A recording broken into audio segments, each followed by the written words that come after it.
մեկը ասում է, այդ այս իմ ոտքերը այտուցված էին, սա անոթային խնդիր է։ Այն մեկը ասում է, վայ, չէ, սրտից սեր դա եկել, այն մեկը շատ է ջուր օգտագործում, ու սենց սկսում է բերնեբերան այս ինֆորմացիան տարածվել, բայց իրականում որն է սկզբնաղբյուրը, այս մարդը ինչ խնդիր ունի, ոնց պետքա բուժվի, այն հարևանն էլ ասում է, այս հյութը խմի կամ այս դեղաբույսը օգտագործի, կամ հենց դեղն էլ գնա դեղատնից վերցրու խմի, դու բուժվելու ես։ Այս խնդիրն էլ կա հանրության շրջանում։ Միանշանակ, եւ եթե մենք արդեն ունենք կայացած սրտանոթային խնդիր, բնականաբար անլրջությունը լսել հարևան բարեկամին, դադարեցնել դեղորայքը, հարևան տատիկի դեղը սկսել օգտագործել, ինչին մենք ամեն օր ականատես ենք լինում, այլ մեկի հիվանդության հետ։ Այո, հիվանդները գալիս են, դիմում են բժշկի արդեն խմելով դեղորայք։ Բնականաբար սա անթույլատրելի երևույթ է, հատկապես սրտի հետ խաղ չեն կանում, սիրտը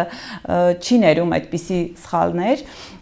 եւ եթե բուժառուն ունի արդեն գանգատ, բնականաբար առաջնահերթությունը պետք է տա սրտաբանին դիմելու, պետք է դիմի սրտաբանին։